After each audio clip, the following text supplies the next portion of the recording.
Olá, sou Rafael e seja bem-vindo ao Itaguaí Debate. Hoje eu recebo aqui o diretor-presidente do CDL, Vinícius Prachedes. Tudo bem, Vinícius? Tudo bom, Rafael? Ótimo. Vinícius, nós vamos hoje falar aqui um pouco, né, do assunto, né, a gente que está se debatendo no momento, que é a reforma tributária. Sim. Né? Inclusive, né, a CDL, junto com a SEAP, fez um fórum para se discutir esse assunto na cidade, né, que é de suma importância. Né? A gente está debatendo aí como vai ser os nossos impostos no futuro, se essa carga é grande, se ela vai diminuir para a população, os empresários também, como vai surtir esse efeito, se esse efeito vai ser benéfico, se não vai. Né? Então, hoje a gente vai falar um pouco sobre isso. Mês passado, a SEAP, em parceria com alguns setores e também com a CDL, promoveu uma palestra sobre os impactos da reforma tributária e a gente começa essa entrevista trazendo esse assunto, né, que é muito importante para o nosso dia a dia, para a nossa economia. Queria que você falasse um pouquinho sobre isso, sobre todas essas mudanças da reforma, que a reforma tributária está trazendo para a sociedade. A reforma tributária, primeiro, é algo que a gente já espera há muito tempo, né? Tem muitos anos a gente está sonhando, almejando essa reforma tributária. A gente tem um país aí que tem uma gama enorme de impostos, você tem imposto para tudo, você tem formas complicadíssimas de fazer o cálculo desses impostos. O próprio Simples, que de Simples só tem o nome, né? Para quem é contador sabe o monte de cálculo que é feito para a gente achar o valor do Simples. Entre as outras reformas, entre os outros vários impostos. Então já está, há muito tempo a gente está esperando ela. Então, dessa forma, eu até vejo com bons olhos isso. Mas, do jeito que está sendo tratado, eu fico um pouco apreensivo, porque está muito nebuloso ainda. Você fala de alíquota aqui, de valor ali, mas você não chega num consenso ainda. Não é visto como é que vai ser feito o cálculo, como a gente chega no resultado final, como vai ficar lá para frente. A gente tem previsões, tá? E, a princípio, claro, como já foi debatido, você falou aí, o fórum que nós tivemos, né, a palestra que nós tivemos junto com a associação comercial ali, foi um primeiro momento para alertar a população, até para nós mesmos, porque, como eu disse, é muito nebuloso, né? E, a partir daí, a gente começar a fazer trabalhos para ter um entendimento de como fazer e tentar sensibilizar os legisladores, né? Passou pela Câmara, agora está no Senado e eu acho que a gente tem que fazer ainda algumas mudanças, temos que fazer alguns ajustes, retornar para a Câmara de repente com esses ajustes, tá? E em relação a isso a gente vai estudando e vai analisando. Só para deixar assim uma informação, né? A Federação das CDLs, elas se reuniram na última semana que nós tivemos aqui, né? Lá em Brasília, tivemos um jantar entre os presidentes das federações e tiveram senadores, tiveram deputados federais e o tema principal que eles debateram foi justamente a reforma tributária, tá? E ainda pegando esse gancho, na semana que vai vir agora, de 18 a 20 de agosto, né? A gente vai ter uma convenção estadual, onde vão se reunir todas as CDLs do Rio de Janeiro, a gente vai se reunir lá em Petrópolis e vamos debater sobre esse assunto também. Com a gente vai ter alguns senadores, entre eles o coordenador do grupo de trabalho justamente sobre a reforma tributária lá do Senado. Então, assim, eu acho importante ele estar lá com a gente, demonstrar, porque esse tipo de reforma, a gente tem que ver os impactos que vai causar nos empresários, tá? Porque, até onde eu vejo, o setor de serviço é um dos que mais está sendo afetado. Se não me engano, pode aumentar, eu arrisco dizer, acho que 18% a alíquota que a gente tem hoje em dia. Nossa. Isso vai se tornar uma coisa impossível. E aquele negócio, ou eu sou do setor de serviço, vou aumentar, vou repassar isso aí para os meus clientes, né? Ou eu vou acabar entrando na sonegação. E eu acho que nenhum desses dois cenários é bom. Nem a sonegação, nem o aumento dos valores a serem cobrados, né? Então, vamos observar, vamos fazer uma coisa que seja saudável, não só a nível de governo, para a gente conseguir manter a máquina Brasil, que a gente sabe que hoje em dia o custo do Brasil é muito alto, né? Mas também um negócio que nos ganhe o empresário e, por consequência, o consumidor final. Né? Praxedes, essa é uma reforma que ela já vem sendo, assim, está em pauta há alguns anos, né? Há 30 anos foi onde foi feitas as primeiras propostas, né? Ela está caminhando aí, né, esse tempo todo parada no Congresso, né, na Câmara de Deputados. Agora foi feito um esforço, né, do governo para que essa proposta andasse, né?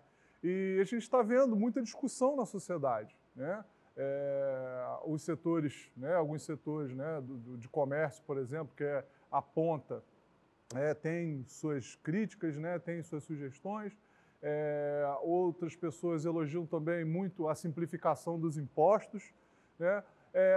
Como é que está sendo isso diretamente para os... Qual é a expectativa do empresariado hoje? Pois é, a questão é justamente essa, né? Tá tudo nebuloso. Então, assim, a gente vê alguns especialistas que estão mais engajados no assunto, né? Já sabem, a gente já vê que em alguns setores vai melhorar, para algumas situações a gente vai ter uma queda nos impostos, sim, para eles vai ser bom. Para outros vai ter uma certa queda, mas o valor vai acabar sendo significante, aliás. Então, assim, e para outros vai onerar muito. Então, não é legal. Uma coisa também que está sendo muito discutida é a questão da unificação dos impostos.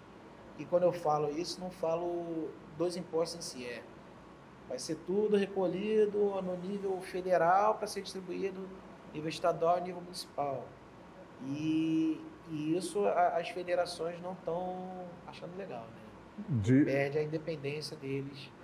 Eles ficam totalmente dependentes do governo federal para ter o repasse dos impostos deles a nível municipal e estadual. Né? Dessa concentração, na verdade, da arrecadação no governo federal, né, e no governo estadual. Né, fica, a princípio, pela reforma do jeito que está agora, no governo federal.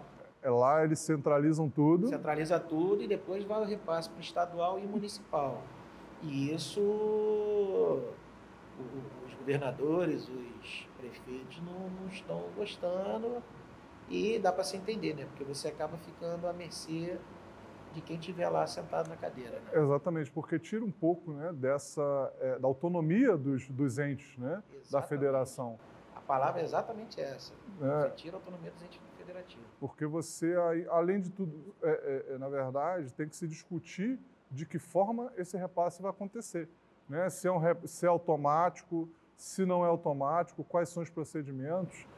Tem muita coisa que tem que ser discutida aí. Com o que a gente tem hoje, ele fala de ter uma previsão de por exemplo, o Simples é um regime especial simplificado. Tecnicamente, pelo que eu entendi, eu posso estar errado, essa reforma não prevê um Simples da vida. O micro e pequeno empresário vai ficar como?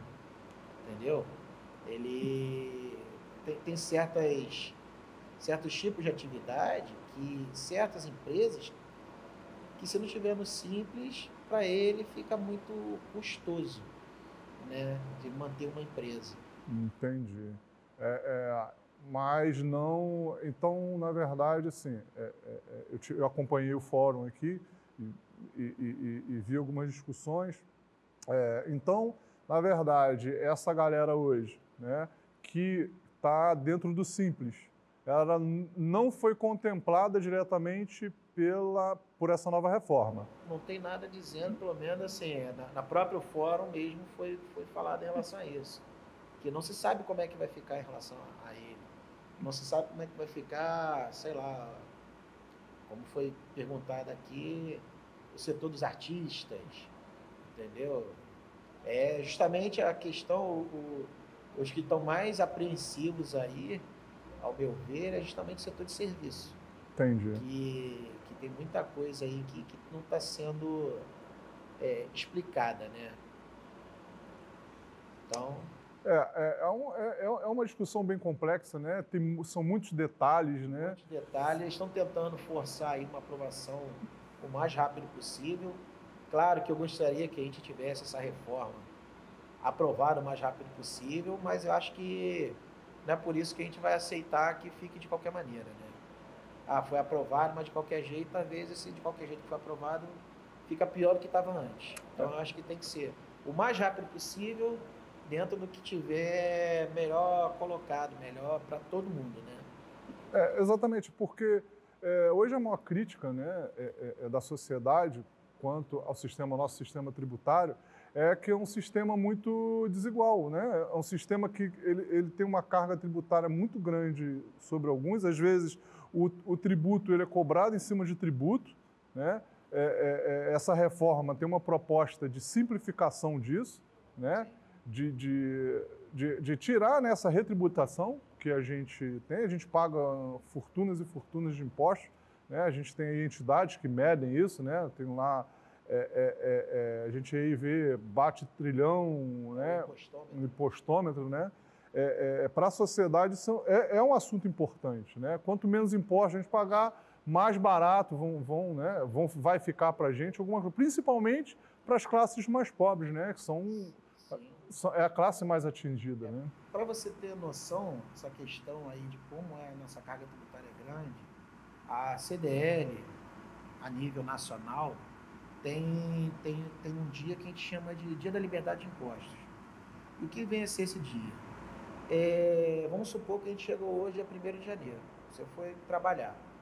Até um determinado período, você está trabalhando, tudo que você arrecadou até aquele período é só para pagar imposto. Entendeu? É aproximadamente 40%, se eu não me engano. Nossa. Geralmente os cálculos que a gente faz aí em relação a esse dia da liberdade de imposto cai aproximadamente por volta do dia 25, 26 de maio, 20 de maio a 10 de junho, mais ou menos, que varia, né? Então é uma data variável. E a gente faz esse evento que é o dia que a gente se liberta do imposto. A partir desse momento, a gente não está mais trabalhando para pagar imposto, a gente está trabalhando para nós mesmos, entendeu? Para o nosso próprio consumo, entendeu? Então, isso aí é um evento que a gente faz justamente para alertar essa alta carga de impostos, né? Essa alta carga tributária que nós temos, que é uma das maiores do mundo. É verdade, você falou aí, nossa, assustador. Quando você põe na ponta do lápis ali, quanto que a gente paga de imposto? Às vezes a gente está pagando imposto e a gente não sabe, né? Você vai lá e compra um lápis e não sabe que você está pagando parte daquele valor do lápis é imposto. Você vai comprar, sei lá, um refrigerante, uma cerveja, uma água, e parte daquilo que você está pagando é do imposto. Você não está vendo isso, mas ele está lá, está embutido. Um dos grandes vieses dessa reforma, né, é o imposto no consumo. Sim. Né? Essa reforma ela vem com essa temática, com esse objetivo, né? E tem essa proposta de captar o imposto, de priorizar o consumo, né? Vamos dizer assim, o que os comerciantes acham disso? Já que vocês estão na ponta, né? Você acha que o foco deveria ser em outro setor? Eu acho que não tem para onde a gente correr, né? O imposto vai ter que ser pago de alguma forma, entendeu? Afinal, o problema que eu vejo hoje em dia, não sei se é um consenso em relação a isso, é que boa parte das vezes a gente paga muito imposto e a gente não vê o retorno. Entendeu? Então, se você estivesse pagando um imposto altíssimo, ou você tivesse lá uma educação boa, de qualidade, tivesse de qualidade, tivesse saúde de qualidade, segurança, eu acho que o consumidor, né, o comerciante, o consumidor como um todo, não veria problema nisso, né? Mas eu acho que a gente tem que discutir, tem que ver como é que vai ficar desse jeito novo. Eu, sinceramente, ainda estou aí, sempre que eu posso, eu leio alguma coisa sobre o assunto para tentar entender melhor, porque realmente cada um acaba chegando a alguma conclusão diferente. Verdade. Eu costumo muito, Praxedes, fazer uma analogia, né, com a concessão de rodovias, né, o pagamento de pedágio.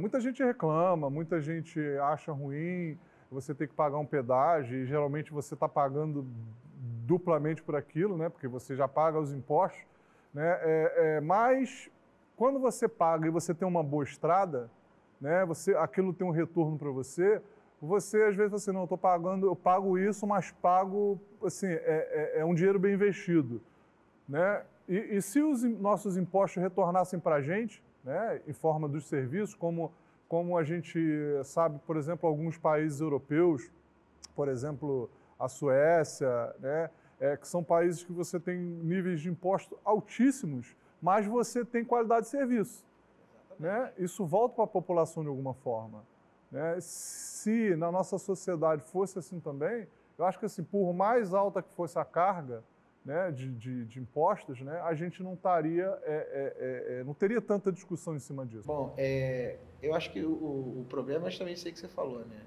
Lá nesses países, você tem esse retorno, né? Agora, eu tenho que pagar um imposto, eu ainda tenho que pagar uma escola para o meu filho, ainda tenho que pagar um plano de saúde, não sei, tem alguns lugares que tem a questão de um apoio, que você paga uma segurança patrimonial, o próprio seguro, né? Então, essas são coisas que você acaba gastando duas vezes. Paga no imposto e paga no particular também. Então, acho que é por isso que as pessoas não gostam, entendeu? E, geralmente, você fala no setor do comerciante, é que ele acaba sofrendo, né? Principalmente o pequeno e médio empresário, que ainda está lutando lá para conseguir, às vezes, se posicionar no mercado, entendeu? Está começando, não tem muito recurso, não tem vamos dizer, uma gordura para queimar, entendeu? Então, assim, acho que é por isso que ele sofre mais. E a CDL vai lutando para ajudar a minimizar esses problemas, né? Entendi. É uma questão que hoje a sociedade está se discutindo. Eu acho que essa discussão, ela teria... A gente passou 30 anos com esse projeto parado, né? Eu acho que a gente teve muito tempo para discutir e não se discutiu, né? Então todo mundo foi meio que empurrando com a barriga, mas não colocou a proposta para a sociedade, né? Eu acho que esse é um problema. Eu acho que foi aprovada uma proposta, né? E agora a sociedade está fazendo a discussão, né? E isso também é muito importante, né? Hoje, na era da informação, né, a informação chega a todo mundo e a gente tem mais gente para contribuir e discutir, né, para poder chegarmos num caminho onde a sociedade tem uma carga de impostos menor e também não só isso, mas que os serviços né, que são obtidos através desses impostos cheguem, né, através da sociedade, né, sejam devolvidos à sociedade, sejam dados à sociedade, né, para que todo mundo tenha orgulho de pagar os impostos. Você falou bem, né? Você falou 30 anos, né? O que não mudou nesses 30 anos? Muita coisa. Se você parar para pensar, o que não mudou nesses últimos 4, 5 anos? Como é que eram as relações antes da pandemia, por exemplo? Exatamente. Entendeu? Ela mudou totalmente a dinâmica de trabalho de muita gente. Tem escritórios, tem empresas que antigamente não viam essa questão do home office e hoje em dia não consegue viver sem. A própria reunião pela internet, né, a reunião virtual, antigamente era uma coisa que era muito difícil. Ainda existe a questão tecnológica, a gente ainda se enrola um pouco, mas uma coisa que antigamente você praticamente não via, hoje você vê muito. São as reuniões virtuais, entendeu? Então, se isso mudou, que dirá o que era previsto na reforma tributária 30 anos atrás, entendeu? Fora os impostos que foram criados nesse meio tempo, né? As alíquotas do jeito que mudaram, né? Então, realmente é uma coisa que, sim, a gente deveria debater com a população primeiro, para depois chegar lá nos finalmente, né? É verdade, o que você colocou é importante, né? Toda essa transformação da sociedade, aí vamos colocar esse espaço de 30 anos, quanta coisa mudou, né? Principalmente nesse período de pandemia, né? Que trouxe muita mudança para a nossa vida, né? Tanto na nossa vida pessoal, também como nas nossas vidas profissionais, né? Hoje você tem uma relação de trabalho diferente, você tem formas de trabalho diferentes. A própria profissão, você tinha antigamente o datilógrafo, que hoje em dia quem conhece isso? 30 anos atrás ele ainda existia, né? O guarda-livros, que é uma profissão que meio que veio antes do contador, entendeu? E hoje em dia não existe mais. Tá, é verdade. Vamos para um intervalinho, vamos tomar uma água, daqui a pouco a gente volta com o Itaguaí Debate.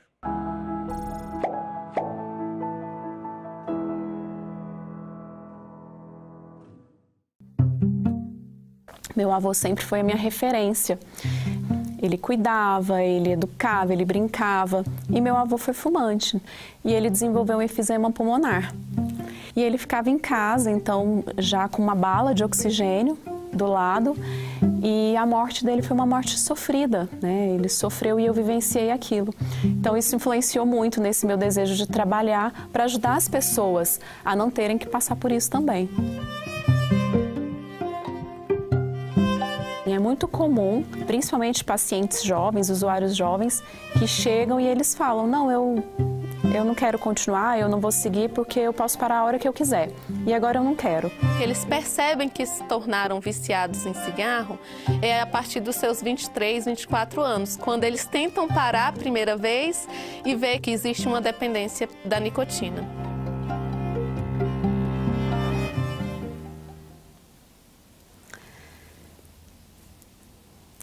Eu atendi recentemente uma senhora e ela chegou no grupo porque ela foi amputada.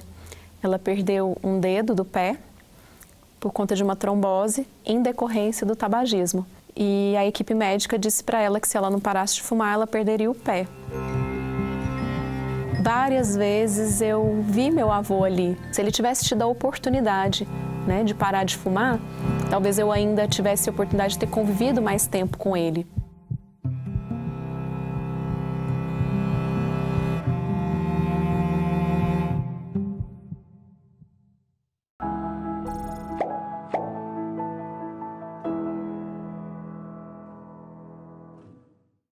Voltamos com o Itaguaí Debate. Hoje estamos aqui com o nosso convidado, Vinícius Prachete, diretor-presidente do CDL aqui de Itaguaí. Vamos continuar o nosso bate-papo. Prachete, vamos lá. Falando em competitividade e geração de emprego, como você analisa o momento econômico aqui na nossa cidade? Olha, Rafael, eu tenho visto, como contador, né, que sou contador também, eu tenho visto novas empresas abrindo, eu tenho visto pessoas contratando, não só lá no escritório, como até mesmo através de CDL. A gente vem observando pessoas procurando currículo, fazendo contratações, né? Então, eu acho que o cenário parece estar melhorando, né? A gente vê, já passamos por momentos mais difíceis. Muita gente, durante a pandemia, ficou desempregado, houveram muitas demissões, né? Muitas dispensas. O próprio comércio mesmo, teve muita gente que fechou, tá? Fechou mesmo. E eu acho que agora é o momento que esse pessoal que estava aí, que eu estava retraído, ou que está segurando, né? Tentou fazer as economias para manter o negócio, estão começando a expandir, a contratar, a usar mais, né? Então, aparentemente, as coisas estão começando a ficar bem. Eu tenho uma percepção diferente, né? Eu andando nas ruas, tenho visto um movimento maior, né? O emprego, né? Algumas pessoas estão recuperando o emprego, né? Principalmente essas pessoas que haviam perdido o emprego durante a pandemia. Essa mudança também na relação de trabalho, né? Como a gente comentou aqui um pouco antes, a questão do trabalho remoto, né? Então, tudo isso influenciou um pouco. Como está, assim, a nossa cidade é uma cidade que está na região metropolitana, mas tem características de interior, né? A gente está aí meio na interseção, né, entre a capital e a ligação com o interior, com a Costa Verde, né, que podemos chamar assim de interior. Mas assim, nós hoje somos um corredor, né? Nós somos a porta de entrada da Costa Verde, né? Nós somos aqui um dos municípios que tem mais se desenvolvido na região, né? Até por conta das características, por conta do porto, né? Nós também temos uma área rural bem extensa. Assim, qual é a expectativa hoje do comerciante, do empresário da cidade? Né? Ainda tem muito comerciante aqui que ainda está reclamando. A gente vê, né? Alguns, eu imagino e espero não estar aqui sendo indelicado, né? Falando que às vezes falta para alguns uma proatividade. Alguns ficam só, sentam e falam assim, agora ficou ruim, não fica mais bom. Outros tentam se renovar. Esses que acabam se renovando, acabam vendo, como você falou, a gente teve uma mudança, né? Uma mudança de paradigma, uma mudança de pensamento de muita gente. Então, esses que procuram se renovar, buscar alguma coisa nova, seja em termos de material, seja em termos de produto, serviço, que seja, estão começando a ver retorno. Claro, muita gente perdeu seus empregos, e isso é uma coisa que, primeiro, você tem que passar o período desse pessoal voltar, né? A gente tem que meio que voltar à normalidade, voltar, como dizem aí, voltar ao patamar pré-pandemia, para a gente começar a ver que está tendo realmente a melhora, né? E eu acho que até mesmo nessa mudança de paradigma, muita gente começou agora que eu estou em casa, que eu estou sem emprego, o que eu tenho que fazer? Começou a empreender. Então, a gente começou a ver muito pequeno negócio, muito negócio em casa, informal, muito negócio pela internet acontecendo. Então, às vezes você passa numa casa, você não sabe que ali dentro tem um empresário que às vezes está vendendo para fora de Itaguaí, sei lá, para quem dirá para fora do Brasil, tá? E ele está ali dentro daquela casa e você não sabe. Talvez seja uma pessoa que esteja oculta a gente, né? A gente não consegue observar isso, entendeu? Nós temos aí, você falou aí da área rural, por acaso hoje eu estava tendo uma reunião com o pessoal do turismo e estamos debatendo justamente isso. Eu particularmente acho que na área do turismo, por exemplo, Itaguaí tem um baita de um potencial, porque nós temos praia, nós temos ilha, nós temos cachoeira, nós temos serra, pode-se dizer assim, nós temos campo. Então, onde puder explorar, onde tiver alguém com vontade algum comerciante, algum empresário com vontade de explorar nisso, eu acho que tem mercado, existe mercado. Claro que tudo tem que ser estudado, né? Não é simplesmente tive uma ideia aqui da cabeça, vou abrir, vou fazer e não vou estudar se existe realmente essa necessidade, se tem esse potencial no município, né? Mas eu acho que é por aí. A questão do turismo, né, na nossa região, que é um dos fortes, né? Eu curto muito turismo rural, né?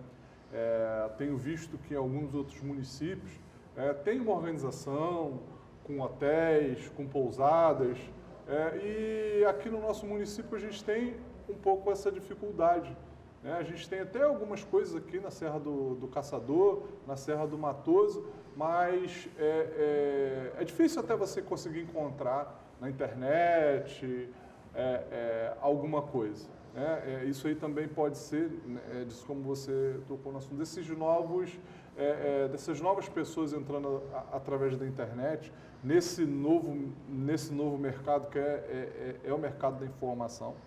Você acha que o turismo, né, aqui no município, ele tem que ser mais organizado? O que está faltando para acontecer né? Porque assim, a gente sempre fala muito disso, né, do turismo, mas aqui a gente tem um pouco de dificuldade para desenvolver.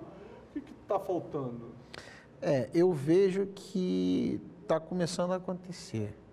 A vontade, pelo menos, está tendo, tá? Eu tenho visto, a gente tem discussões aí, está acontecendo, como eu falei, eu participo do Conselho do Turismo, né? Então, eu estou vendo que estão começando a se tomar ações, planejamentos para resolver isso. E justamente uma das coisas que a gente tem observado nesse primeiro momento é essa questão, o que está faltando, o que a gente precisa fazer, qual potencial a gente tem. Eu acho que Itaguaí tem um potencial turístico enorme. A vocação no momento nossa, acho que é toda voltada principalmente para o porto, né? Porque a gente tem muitas das coisas que rodam aqui, os grandes mesmo, estão tudo lá no porto. A gente, de certa forma, tem a zona industrial aqui que é de Santa Cruz, pertence ao Rio de Janeiro, mas parte disso é Itaguaí, porque parte da mão de obra vem de Itaguaí, entendeu? Mas, agora, voltando à questão do turismo, sim, eu acho que falta, de repente, algum estudo dos empresários, empreendedores, das pessoas que são os proprietários da área, mas talvez falte um pouco de incentivo. Estou começando a ver isso no município acontecer, entendeu? E, sim, nós temos um potencial enorme. Temos alguns sítios aqui, temos o Jonas Sack, temos o Cláudio Cordeiro, temos o sítio de Netinho, sítio do Bumerangue, sítio do Cacau, temos uma gama de sítios, Recanto da Serra, Canto da Serra. Você vai lá, tem as pessoas que não são acostumadas a rodar, estão acostumadas a estar só aqui no centro de Itaguaí, não tem noção da enorme gama de coisas que a gente tem ali. Temos o sítio da Chaminé, no Mazomba, né? Então, assim, qualquer lugar aqui de Itaguaí, dessas mais rural, vamos dizer assim, né? A gente tem um sítio, tem sítios bons, com estrutura boa, de café da manhã, de lanche, alguns, eu acho que tem até hospedagem. Eu acredito que tem alguns deles você consiga ficar até de um dia para o outro. Talvez falte um pouco de estrutura hoteleira voltada para essa região, que os hotéis que a gente tem aqui, basicamente, são hotéis comerciais. Não estou falando mal, pelo amor de Deus, dos hotéis, mas é que a estrutura que acabou sendo, né, o costume, é justamente o cara que é profissional. Então, você vê ele cheio durante a semana, chega o final de semana, esvazia, porque o cara vai para casa. E o turista não está vindo, não vem. Ou quando vem, passa direto, vai a Mangaratiba, vai a Angra dos Reis, Ilha Grande, entendeu? Mas eu vejo hoje em dia a perspectiva de que a gente começa a enxergar uma mudança, tá? Falou muito bem, Costa Verde, acho que depende do ângulo. Tem quem diga que nós somos Baixada Fluminense, tem quem diga que somos Costa Verde, e sim, somos região metropolitana do Rio. Eu já vi até gente achar que nós somos Zona Oeste do Rio de Janeiro, que é outro município, não tem nada a ver uma coisa com a outra, né? Mas começa a haver mudanças. Precisamos de divulgação, informação e tempinho para as coisas andarem. Eu acho que, Vinícius, eu acho que tudo isso passa pela visão que você tem da cidade, né? Como você falou, a cidade usa, por exemplo, a rede hoteleira, né? Foi sempre voltada para isso, né? Para os trabalhadores que vinham para a cidade, trabalhar na zona industrial ou vir para o porto, né? Mas nunca se pensou numa estrutura hoteleira turística, né? Hoje a gente tinha o Hotel Charles, que era um hotel de referência aqui na região. Mas ótimo hotel. Um ótimo hotel, né? Sempre nas nossas festas aqui eu sempre ouvi falar muito bem, porque era onde os artistas ficavam hospedados. Exatamente. Né? Então, o Hotel Charles hoje já não está. A gente tinha uma outra pousada, a gente tinha a pousada do Porto, né? A Casa do Porto. Temos o Hotel Pierre. Pierre, na ilha, não é isso? Na ilha.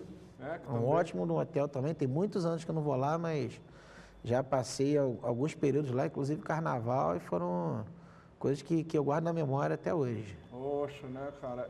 Então, muita gente tem essa memória afetiva, né, dos hotéis, das regiões da cidade. Eu acho que a gente tem que ter um pouco mais de incentivo, voltar o olhar para isso. Aí como você faz parte do Conselho de Turismo, né, até levar, né, essa sugestão que se mude um pouco o olhar, né, porque a gente tem tanta coisa na cidade. Com certeza. E aí a gente acaba voltando o olhar sempre para a área onde está mais em visibilidade, está mais voga. Ali, em voga, que foi o Porto, né? O Porto chegou, então, que é até uma coisa também, né, que eu ia fazer um comentário. Nós somos uma cidade que tem um porto, mas a gente não faz parte, né? Como diferente das outras cidades, né, que são, por exemplo, Santos. Santos, você fala de Santos, você lembra, a primeira coisa que você lembra é do Porto. É o Porto de Santos. Né? Porque eu não sei se é porque o nosso porto fica muito afastado, né, do centro da cidade, a gente não vive o dia a dia do porto, né? Mas na verdade o porto, ele tem uma estratégia, o nosso porto, né, é um local estratégico aqui do nosso país, porque ele fica mais ou menos na metade do caminho, tanto para cima quanto para baixo, né?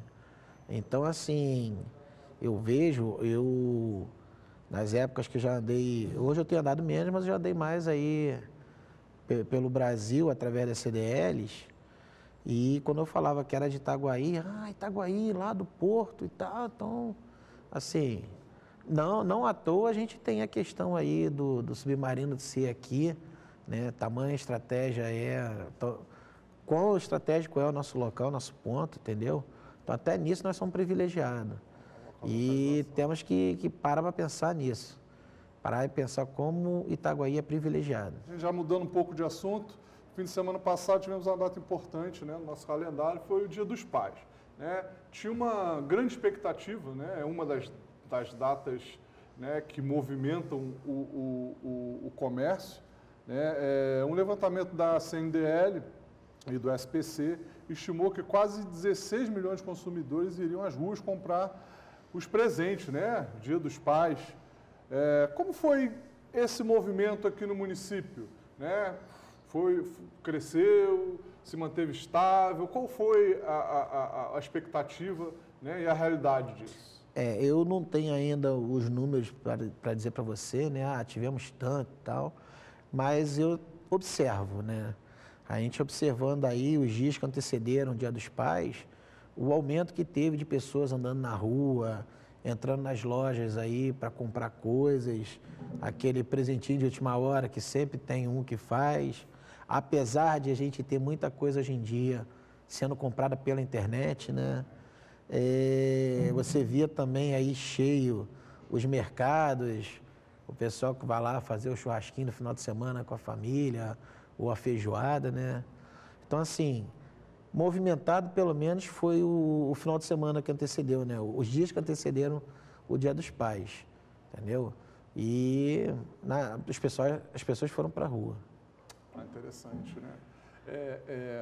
A volta, né? Eu também percebi, né, essa movimentação, né? Na cidade, Dia dos Pais, todo mundo se movimentando. Desses últimos 2 anos, como tem sido essa volta? Né? Vamos dizer assim, esse eu acho que é o primeiro ano que a gente está voltando 100% da pandemia. Né? Eu vejo melhor do que no ano passado, né? Eu já vejo que esse ano, pelo menos visualmente, né, estava melhor do que o ano passado. Esse ano foi...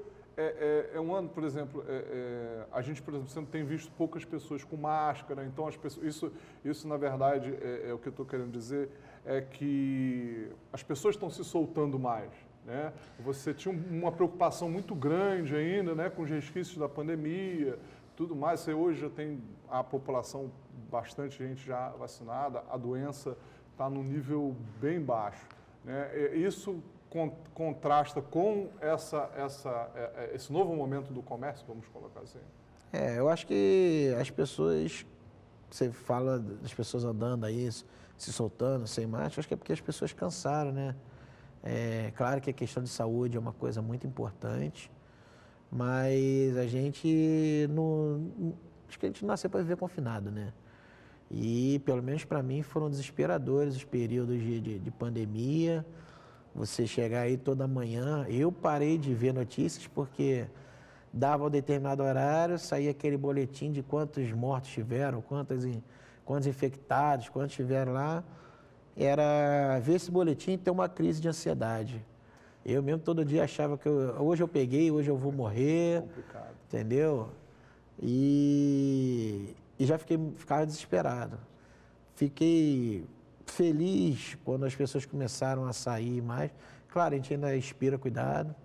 A pandemia oficialmente ainda não acabou, né? Exatamente. Apesar de não parecer mais, ainda o status de pandemia ainda acontece. Eu acho que é uma coisa que a gente vai ter que aprender a lidar, vai ser uma coisa corriqueira, né, cotidiana. E com a vacina, com a chegada da vacina, com as pessoas mesmo pegando e curando, a gente com o tempo vai tendo os anticorpos, né?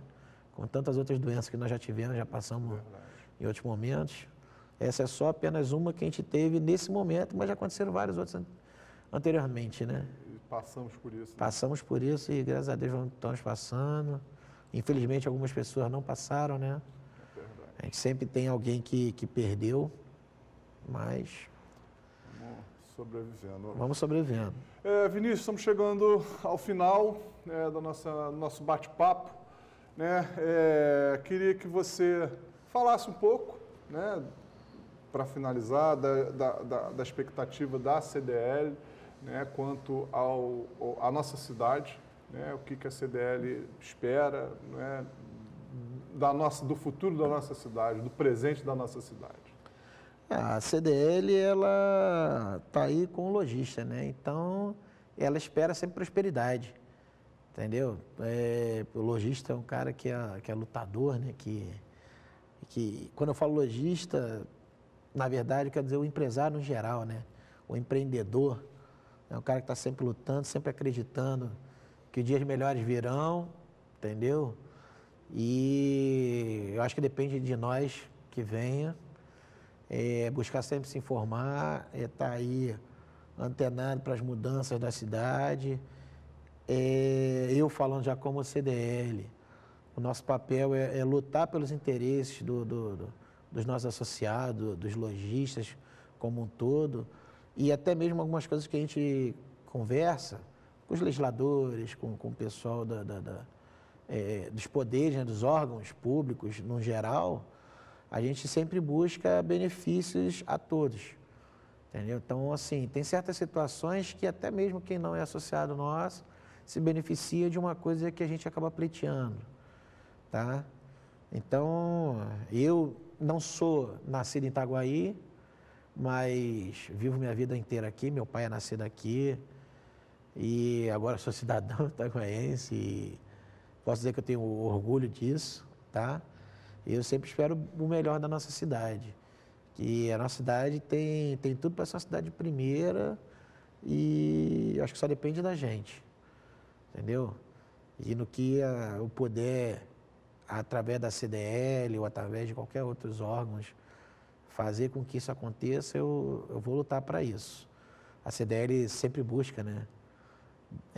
Melhorias, está sempre aí vigilante, tá sempre que pode estar debatendo.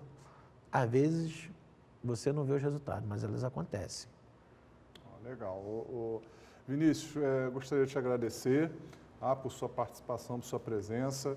Eu acho que foi muito bom, né, esse nosso bate-papo aqui. Nós abordamos aí os mais diversos temas. Você pode... creio que você vai estar aqui de volta, a gente vai desenvolver mais coisas, tem muita coisa, ainda tem essa reforma tributária toda aí para a gente discutir, esse ainda é o começo, né?